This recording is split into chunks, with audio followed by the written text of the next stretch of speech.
What's up, everybody? We're back for the noontime songwriter hang. I just woke up because I've had a very intense week of a lot of fun, exciting, new creations coming to life. But, what's up, Scott? But now I've crashed. Alas, what goes up must come down. So Brittany is going to come on the Songwriters Hang today. Brittany Loewen is a beautiful sound healing maven goddess lady. She did first of all, we met at Roosevelt. I was doing my undergrad at the time in classical voice and music composition, and she was in the master's program in the opera performance program. And I remember hearing her sing at a competition, and it just blew my brain out of my skull. It was just so pure and stunning, and just such an angelic voice. And that was many years ago. I had no idea that I would then get to know her later in life. So she actually joined the Songwriters Intensive in October, and she had she'd kind of left the opera world behind for a while and gotten into sound healing and sound meditation with crystal bowls and different crystal harps and things like that, and then using her voice as a channel, and really beautiful stuff. And she joined the Songwriters Intensive because I think I had sent her Gaia Sanskrit, who's a really beautiful mantra singer, meditation, music lady on YouTube. Check her out. I'll put the info in the bio. Because it made me think of Brittany. And then we started having conversation about songs somehow, and I don't know how that happened, but she joined the intensive, and she very successfully melded this sound meditation healing world with songwriting to make her own creations. And so she's going to come on to talk a little bit about her own music and her process as a songwriter, and hopefully what stuck with her from the Songwriters Intensive. So, Brittany, if you're here, go ahead and request join, and I'll bring you in at the same time that I make my coffee, because I'm so behind today. Also, welcome, everybody. It looks like there's a lot of people who I have not met who are joining, so that's awesome.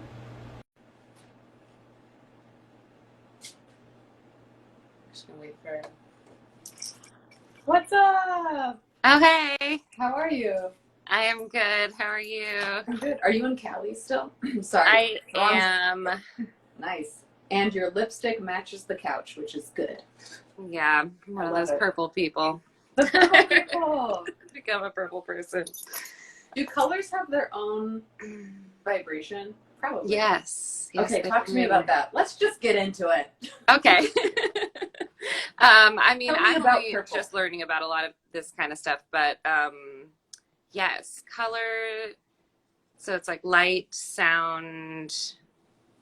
Those are the two that I know the most about. Light and sound that have vibrational frequency. Uh-huh. And it's really interesting. My brother is on the autistic spectrum, and he came over and was listening to me play, and I had my lighting system set up, and he was very specific about the hue in this light is making me feel nauseous, I can't. And for me, I was it's fine. But then I changed it, and I was whoa, this does feel totally different. It's those sort of micro That's interesting. Changes that really I'm obsessed with lighting too, and I'm very specific. I have right now, daylight. I love daylight, that's fine, but unnatural mimicking daylight light, really, it makes me nauseous too. And so I have all of these. I don't know if I can turn. My place is a mess right now, so just excuse. But I have all of these kinds of things in corners all over my house, because it's just a very warm, low light, and then fairy twinkle lights everywhere. So lighting has always been very important to me, and especially when I'm at a concert too, or someplace where I'm opening my senses to be more I can't do that in bad lighting. I'll just leave. So it's interesting that they're connected. It makes sense. Yeah, totally. What about the color purple? Because dark purple is my favorite color. And aquamarine. I would say it's kind of It's a toss up. Like teal, Yeah. aquamarine, and dark purple. Yeah. Yeah, I don't know what to tell you, but same. I mean, I'm just very drawn to it. It just naturally happens, and then I'll like look down and be like, "Oh, I'm all purple today again." Right. Like, didn't mean to do it, but I love it. So, give what you do is so unique that there's not really kind of like a reference point, I feel like. So, do you want to kind of talk about what you do in your own words so that we can all just learn more about this new thing you're creating? sure. So, as you said, like my background is in opera. I had got many degrees in vocal performance, and I still do that and love that. I mean, of course, not in a year, but Right. but I still have been studying actually, and like getting back Oh, to cool. studying, which is really great. Um, Who are you studying? but Just curious. my first teacher, my mentor, Robin Coleman, out in here in Southern California. So Beautiful. she raised me from childhood. So we're back at it. Aw, that's so special. That's beautiful. Yeah, yeah. No, it's been really great. So, but I have a really close friend from high school who started doing sound healing and about 5 or 6 years ago, and she sort of like brought me into it. She encouraged me to get a bowl, and I got one bowl, and then I got a bunch more bowls, and I just sort of I had a lot of limiting beliefs about like myself as a creator of like my own music, that I was really obsessed with trying to make other people's music, like interpreting that, and that was creative in its own way. But I really like, ever since I was a little kid, wanted to write my own music or something, but I always felt like I need to know more. I'll do it. Like that thing you posted was brilliant about like, I'm going to do it later because after this, I'll do it after this. Like, Everyone's talking about that post. I was like, yes. Yeah, no, we all relate because got it's him. true. Like we all do that to ourselves. So we say, well, if I just need more knowledge, more information, I need more time. But really, like, you don't. You just need to start. You just need to do little tiny bits and start doing it, which is part of why I signed up for your course, because I was like, okay, so now I'm feeling more open since I've now for a couple of years been doing the sort of more improvised style. So I do like a sound bath, which is an hour long. I sometimes include a full operatic aria. Sometimes I don't. I use my voice in a lot of different ways and just sort of try to make an hour journey based on an intention or a theme of some sort. Usually I've been doing the themes more as I have transferred to the virtual platform. Yeah. Because I'm doing it on my own, like I'm doing it in a Zoom room or whatever. So I try to really make it more obvious, like what my intention is. And Talk to me more about your voice as a channel, because I think it's a lot more nuanced in your situation than like a normal songwriter. Because I think most songwriters would talk about that experience of like my music is like it's channeled, but for you, there's more nuance there. Can you speak to what that means to you?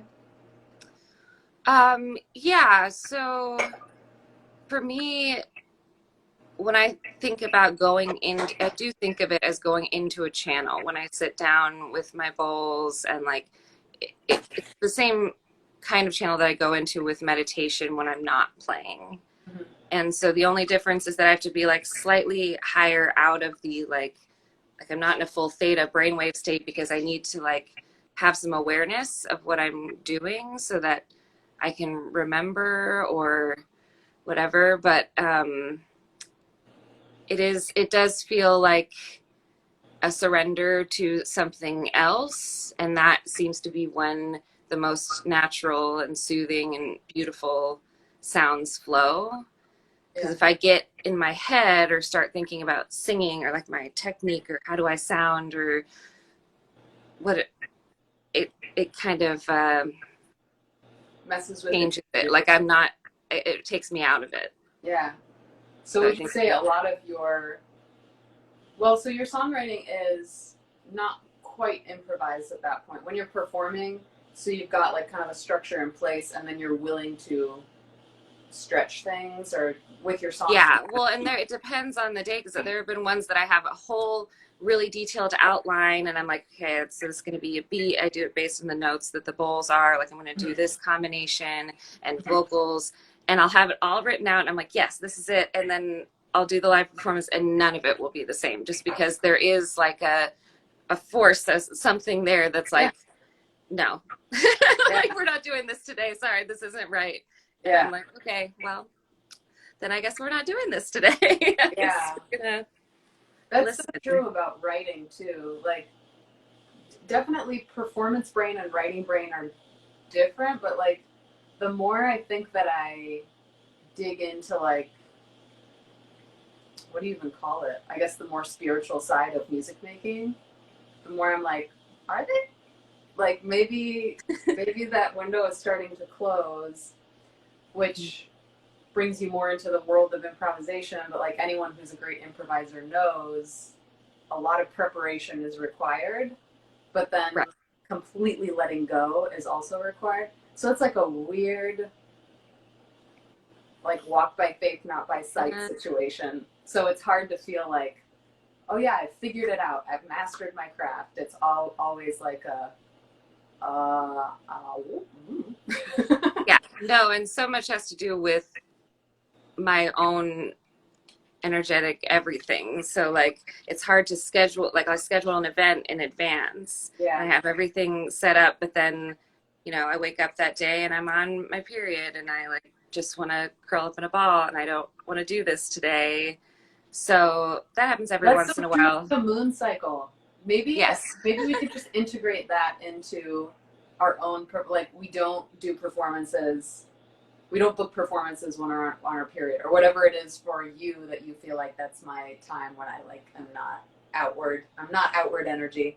I'm all like in. But the more that I like explore and raise my own frequency, the more that I can like Benna says, flow through that it's like, okay, so I might wake up feeling that way, but there are things that I know I can do for myself to like ground and center and just accept that it's going to be different today, but still might be beautiful.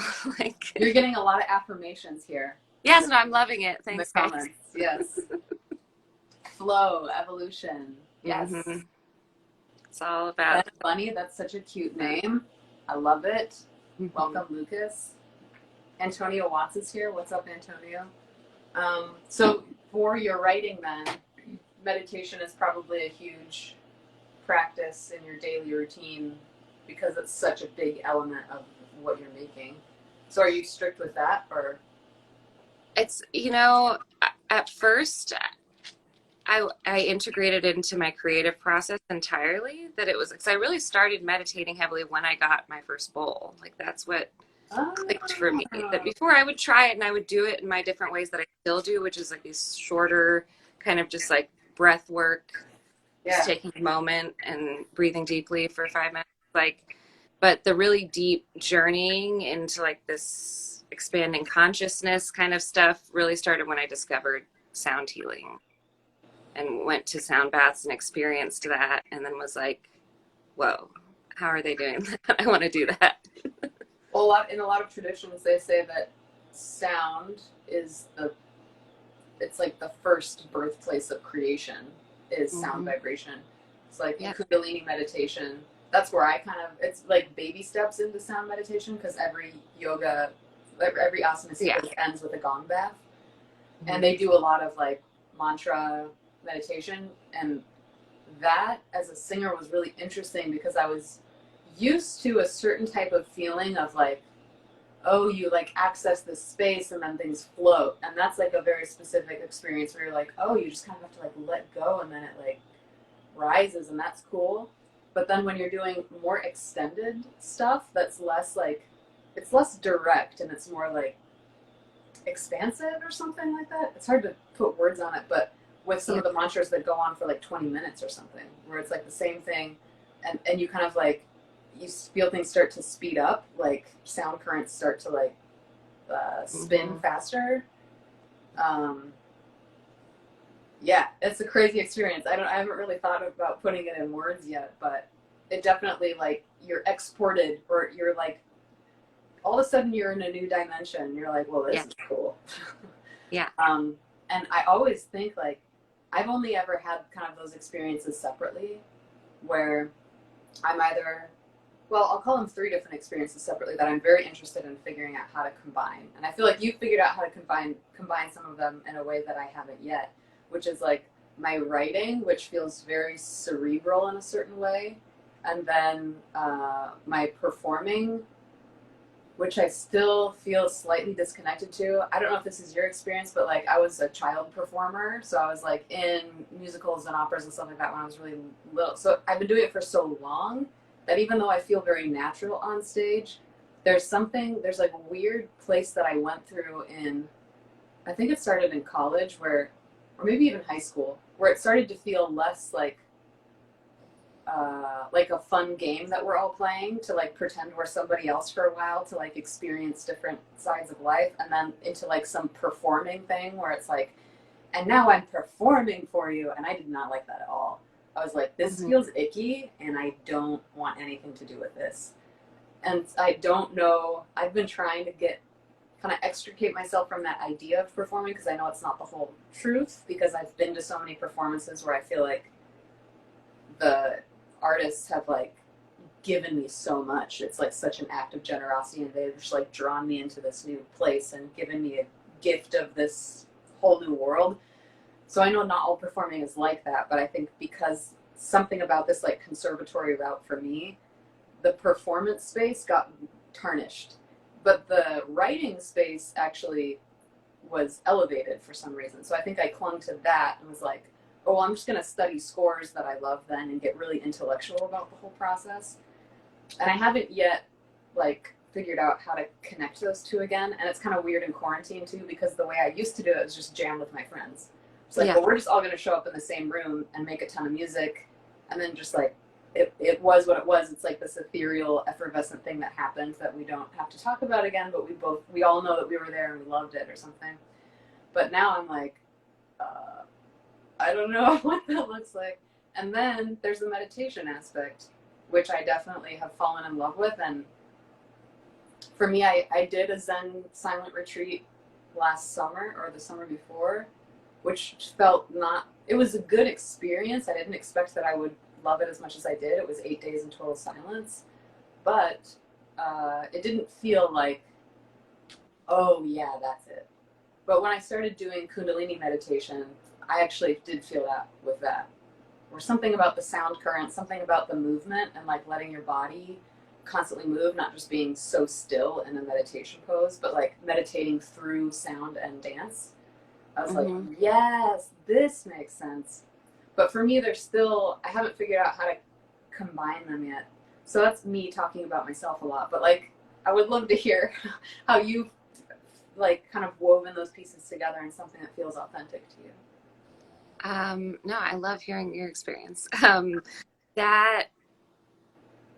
So as far as the conservatory environment goes, like I went to Indiana University for my undergraduate, which is a huge music school, and I really kind of got swallowed up there. Like I had a great experience, but I didn't feel like heard or like I just didn't really I had some good teachers and stuff, but like didn't feel like really like I thrived there as a musician. I was very overwhelmed and it was a lot. And then when I went to Roosevelt, which is this small program, and I'd waited a few years and worked on my singing, and I did well there, that I got lots of parts and everybody was really encouraging towards me. And so then I really thrived and was like, this is really great.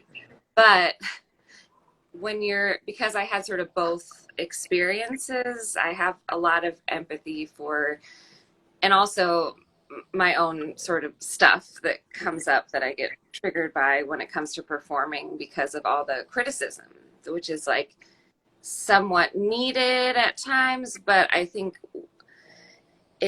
you're really taught to criticize yourself so much. And I think especially for women that if we grow up with, anyway, getting into all of this. Keep going. It's, Go deeper. that is when, you know, that I certainly have struggled from lack of self-esteem, to put it lightly, and it's taken a lot of years to build, and performing was part of what gave me that confidence as a child. So that's what grew the dream, that was like, and I'm going to go away to school and I'm going to be a famous opera singer and it's going to be amazing. Mm-hmm. And people along the way tried to tell me, well, you know, like, it's not just like that, like it is in the movies. Like, it's very hard to be an artist. It's very difficult, and people are going to be tearing you down. You have to build a thick skin. People like, so I had this image, I needed to build this armor, and I was so frustrated. I hate that people say that. I got that so much it's too, wrong. because I was a very obvious, most artists are not thick-skinned, whatever the fuck that means. They're like open and receptive, and that's the point, is like they're alive and aware of nuance and emotions and all this stuff. And then people are like, oh, but if you want to make it in the business, you got to get a thick skin. It's like, so you want me to be everything that I'm not in order to succeed for something that you want, that I have, but you want me to be like you in order for me to give it to you? Mm-hmm. No. Yeah. Sorry, that's tangent. But no, you're right. You're right. And I think about this word resilience a lot, like that resilience is a strength that comes from softness.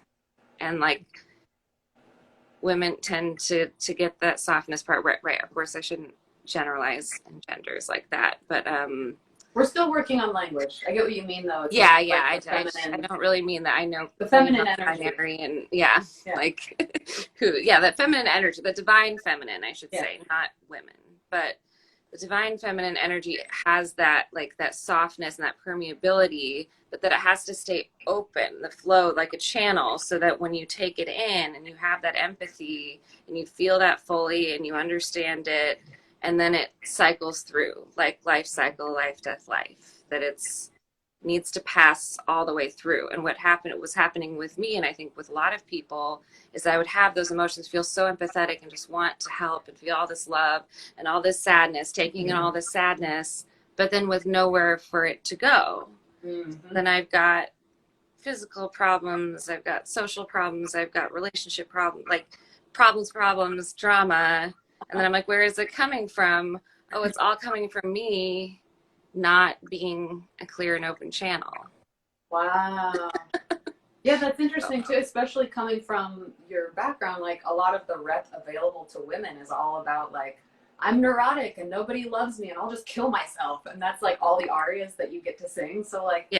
Of course, if you're taking that on and trying to do a good job, like emoting that thing, then you're like, wow, why am I neurotic and want to kill myself? Like, yeah. Oh.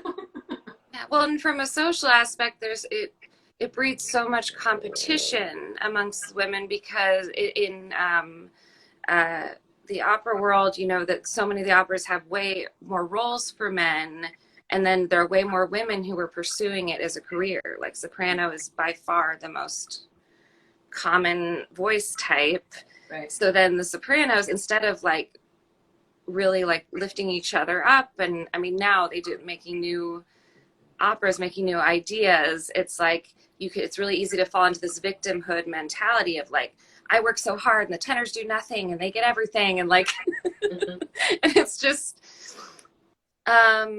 it's not a high frequency place to be, and it doesn't feel good. And I think that's why a lot of us move away, because it doesn't feel good. You want to, like you said, jam with your friends, you want to support each other and like grow from each other, and not be like, we're in competition and scarcity. Like would you ever would you ever write an opera with your new songwriting skills and your sound meditation?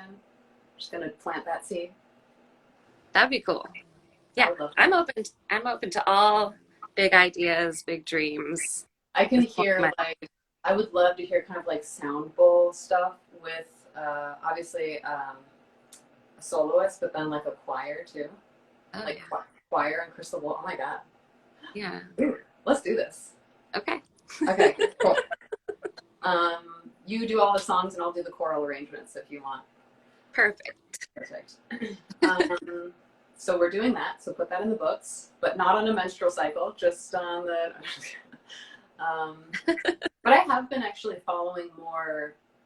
Man, it's so hard because I'm a very A type, actually. It's weird because I'm more introverted, but I'm also very like assertive.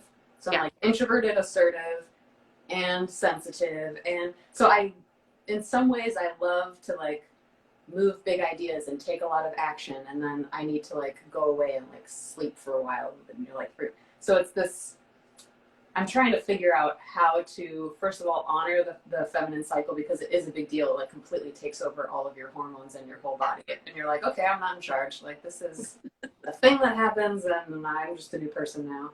And kind of, so there's like a cycle on that level. And then there's the cycle of like, kind of like creation in a different way, where it's like, what's my artistic creation cycle, and honoring how that really wants to happen. And then like other life cycles of like where you are in the world and what's happening around you. So it becomes difficult to like navigate. I guess, like you said, probably the answer is just being an open channel, being so receptive that you don't have to, I don't know, get rigid about things and like, I don't know. Right. It's complicated because you need to protect yourself as well, right? That it's like, I want to be an open channel. I want to be receptive. And that's where like this idea of resilience comes in, that it's not an armor of like, let's block all the things we don't want to see or we don't want to hear about. Let's just like put ourselves in a little cage. Right. That doesn't really work either. So it's just like, how can we kind of like soften those energies and like protect ourselves a little bit, but also still be, it's complicated. Like, yeah, it takes a lot of practice. How has songwriting been an empowering tool for you since taking the intensive and beginning to write your own tunes? Like, how has that shifted? Or I won't give any more information on that. I'll let you answer as you will. I think that for me, it was huge in a lot of ways. One, the biggest way was answering this need of my inner child, like that as a little girl wanting to be like Fiona Apple, Tori Amos, like 90s girl, you know, I was just like, I want to be, you know, Joni, of course, like these, and I just couldn't do it. I'd sit down, try to do it. I got a guitar, took some guitar lessons, and like was not great at it. Plus I was from such a young age so involved in singing, and like, so I was like, I chose piano because that goes better, but then I have so much trouble being creative on a piano. I don't know why. The way you were taught, probably. Like for you, yeah, the way I was taught is very classical. Like, I don't know, I just learned pieces and learned to play them really, really well. Yeah, so I lost where we were talking about, but how songwriting has empowered you. So how it's empowered me. Yes, resurrected your inner child. So my inner child is very pleased that I have started doing it, and sort of like that, it helps that feeling of courage, like facing something that you're afraid of doing or you have a limiting belief about. Like, same reason I did a volleyball team in the summer once, because I had these traumatic experiences from childhood with volleyball, and I was like, I need to prove that I can play volleyball. Yeah, I love it. And you don't have to be the best at it. You don't have to, detaching from outcome. That was the third one. Like, that it's not like, am I going to be famous? Are these songs going to sell? Is this, you know, just for my soul? And ideally, all music should be that, I think. Yeah. But money is energy too. We need to live, like. Yeah. So. Yeah, I think we're in a space where we're renegotiating a lot of boundaries and like what those mean. And I think boundaries are just becoming a lot more nuanced. And yeah, like you said, it's more of a receptive type of boundary than it is like I don't know, someone explained it to me. I can't remember what this is, but he was like, there are boundaries like this, and then there are boundaries like this, and we need this. Cool. Yeah, so it's like, there is a certain type of like, keep the world away that needs to happen, and there is a certain amount of like, this is my bubble, even though I'm out in the world, and like, to have it feels like not flexible. I don't know, whatever that word is. Well, probably words are invented, not discovered. First. Yes. And what I thought of when you did this was something someone told me when I was young, which is like, if you think of yourself like a house, that anyone can come to the door. Some people get let into the living room. Some people come like, and then your bedroom is like your most intimate space. And like, Yeah. I remember someone telling me when I was really young, she's like, you're going to have a tendency to let everyone in your bedroom, like not in a sexual way, but just in Yeah. a intimacy way. Yeah. And that's a beautiful thing about you, that you feel so open with yourself and you want to share yourself. But you have to be careful. You can't let every single person in you can let them all the way into the kitchen, but like, so that's for some reason what I thought of when you did that, was it's like, That's interesting that you had the house analogy, because my therapist gives me the same. I have a hard time with boundaries too, where I just like, I never want to hurt anyone's feelings and blah, blah, blah. And then it gets too much. And then I'm just like, out evil spawn. And then I hurt everyone's feelings, so it's like this weird. But he's like, yeah, think of yourself like a house, and there's windows and there's doors, and you have the lock to the inside of the windows and the inside of the doors. So like, if you feel something come in that you don't like or that is bothering you, that means you left a window open. So just go to that window and close the window. And he's like, and if you choose to open the window, then you can choose to. And if anything happens that you don't like, then you can just shut it again. I was like, whoa, 33-year-old woman. Wow.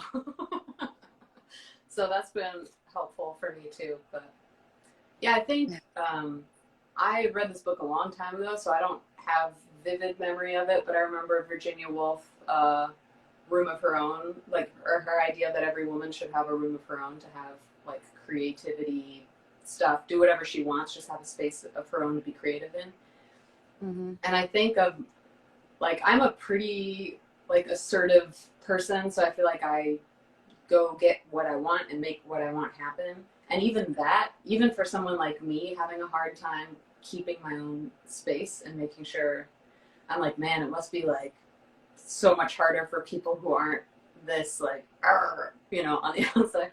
So I think too, teaching songwriting classes has shown me so much how hungry people are for, I don't know, kind of like a metaphorical room of their own, where they're like, here's my time where I get to present what I've made for people, or like, here's this, I had an assignment that was due, people need accountability and deadlines sometimes to assist with like, just do it.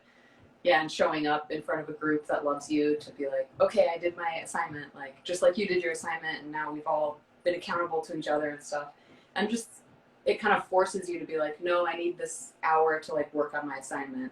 And just kind of carving out that space of like a room of your own is so valuable, and it has so many ripple effects throughout your life. Like, following the people who were in the course that you took, I think it was a group of 5 or 6, and it's so interesting watching how it stayed with them in different ways. Like, Cody isn't necessarily writing more songs right now, but he went into sewing and baking and like decorating his home and creating this like really beautiful music room for himself. And like, it's just so cool to see. You never know what the ripple effects are going to be, but they're always more empowering and more like carving out, this is my space for my own expression, and to have my own experience fully and be able to kind of have authority over how I define that experience and what I want to happen in that space, which is, for an empath specifically, extremely difficult. So yeah. I feel like linking arms with friends to be like, no, we're all gonna like move forward in this together is helpful. Yeah, absolutely. I think it's so great to see how music in so many different forms can empower people. I've been thinking about that a lot too. I've been teaching more voice lessons recently, and I sort of took a long break because I was like not feeling it on the virtual platform, and people who are working with me didn't really want, to learn to sing or do a lot of lessons. And as I've been teaching and like really thinking about that a lot, I'm like, this is what I want people to have, is a feeling of like they have a voice. Like, it's not about becoming a famous singer, becoming whatever, like it is for some people, and that's fine, but it's more just for everyone to have the ability to speak up and be heard. Even the simplest way, like, I'm an opera singer, so I can sing over an orchestra without a microphone. Superpower. It's amazing. But when I go to like, Starbucks and I'm trying to order a coffee every single time, especially with the mask. I mean, not that I go all the time, but like, they don't hear me. And it's my speaking voice is very quiet and always has been. So I'm like, okay, I actually have skills for this. Like, take a deep breath, stand up straight, like mouth position, order your coffee. I'm like, that feels good to have that. I'm like, otherwise I'd just be like, oh, no one hears me. Like, wow. Do you know much? Have you done much with like chakra work or studying chakras? I'm learning more about that, but no, I don't have any like Reiki training or anything like that yet. But it'd be cool to. At one point, I was doing more into like specific chakra blocks, and then I learned that like that system is so complex that you can actually get yourself way more out of order by trying to fix a specific chakra block because you're not understanding how they all get together, that I kind of like put it aside until I was like, yeah, I think I need a guide for this, because I bought this huge book that was like all about all the chakras in great detail. I was like, I'm going to figure it out. And then of course with all of that stuff, it's like there's so many nuanced layers of information where like on this level this is true, but on this level it's the opposite. Right. And both are true. So like, yes. And I think that's interesting about healing in general, whether you're like a songwriter whose purpose is to assist people through a traumatic journey with a sense of healing through narrative, or sound bath meditation through vibration, or whatever else it may be. It's the kind of being aware of, I don't know where I was going with that, because I was like, ooh, this yeah. is No, I know what you're saying. It's that's sort of why I stepped back from, because everyone who I was meeting who was doing it was calling themselves a sound healer. And I was kind of like, okay, I guess that's just what it's called. People #sound healing. Mm-hmm. But then as I started to learn more and do more research, and like, I was like, I'm not, even though people tell me, oh, this heals me, this feels good for me, this gave me a lot of peace, this made me think of this, which really helped me with that. Like, that's great feedback, but that doesn't make me a healer, because I feel like I'm not trained in shamanism, or like even a lot of the energy work stuff is still very new to me, that I'm very interested in it and I think it's really great, but I think that my background being in classical music, and like, so I started saying more like I'm a sound bath performer, I'm a sound bath artist, or yeah, I don't know. I know we're both big fans of Shaman Durek. And oh yes, love really amazing kind of guided meditations for, what would you even call it? It's kind of like finding out your own, I want to call them superpowers, but it's not quite it. Like he had one for elemental connections where he like did a guided. Did you do that one? Yeah. What did you get? I don't remember. Mine was surprising. I didn't expect mine to be what they were. Mine was electricity was the strongest one. And then he says, have one that's right up front and then one that's kind of like right. Okay, not the one that I did. Okay. Okay. Yeah. Mine was electricity and then earth, which I was like, oh, interesting that I spent so much time in like electronic music and like, twiddling. I can totally, yeah. Isn't that funny? And I didn't, when he says them, I was like, oh, of course I'm water because I'm a Pisces and like a Scorpio rising and I'm always like in my emotions. And I was like, oh, surprisingly, that is not true. And that led me through kind of like going through my ancestral lineage, because he was talking about, I hope I don't butcher this, but essentially like the kind of your superpowers that you're connected with, often they're through ancestral lines. So then I started looking back, and as I looked back, I noticed that like in my matriarchal lineage, there are a lot of, it's basically all healers and musicians, which I didn't know. There you go. Cool. That is cool. What is your superpower as a musician, songwriter, sound bath performer extraordinaire? I mean, my instinct says my voice. I mean, that's not just because it's trained and beautiful, but because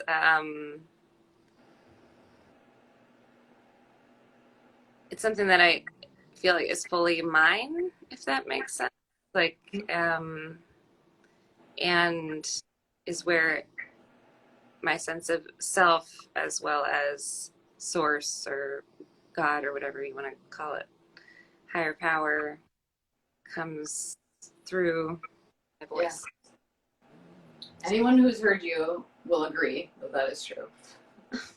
Blanket statement, but no, I think it's true. Like when someone, well, first of all, there's a natural gift, but then there's a lot of training and attention and care put into it. So I think when those two things come together, it's not lost on people. Like there's a certain amount of, I don't want to say the word control, but like a certain amount of ability that is then there to be extremely expressive in a way that people who either are lacking one of those things, like didn't quite put in as much time, or kind of had a late start because they're working through it in a way that doesn't quite feel natural, just don't have access to. So it is very special, and we appreciate it as thanks. As you are generous with your gift, we appreciate it as absorbers. That is also, thank you for saying that, because I think a lot of we artists are not always generous with it. We always think it's not ready or it's not good enough. And, you know, I think at any level of ability or skill, it's beautiful if you share it. Like, I really think.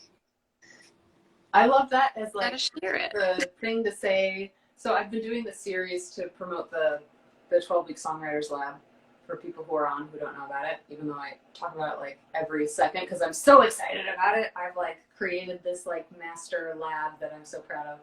But the idea is to like bring on people who are at different levels of songwriting to like interview until enrollment ends in about a week and a half, just to inspire people to not think so much about like, oh, well, I'm not a songwriter, so that doesn't have anything to do with me.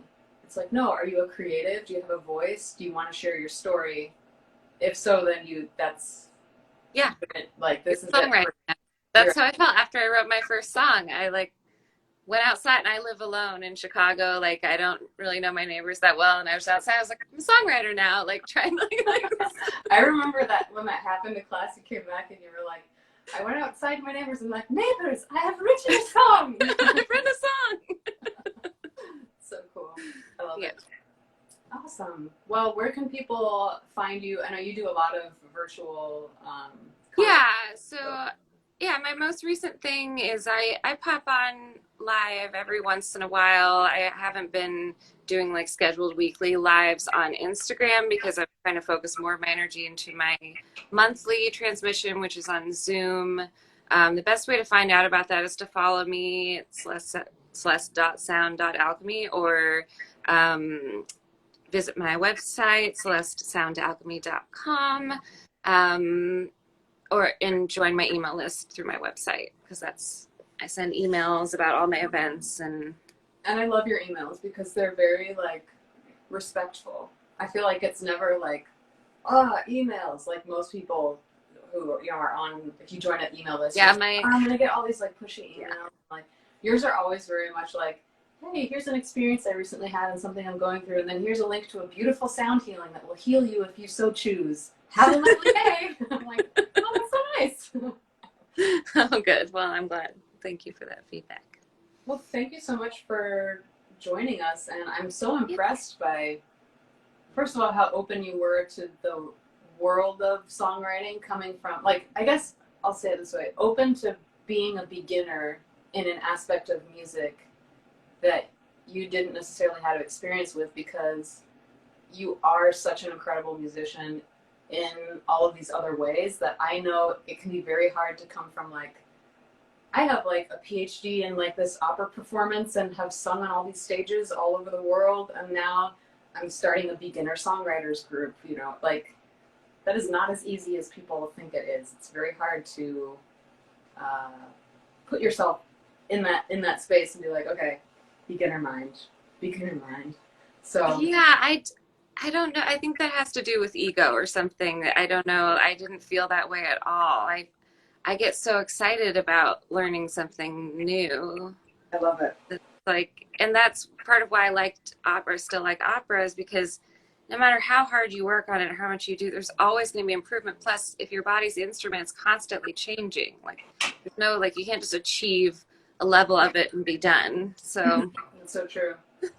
That's so true. And how you were able to weave naturally what you were already doing. Like you didn't change yourself to become like a Joni Mitchell or something. You're like, here's what I'm doing. I'm going to incorporate these things I'm learning about songwriting into my sound baths, into my opera stuff, and then create this new genre of music, basically. yeah.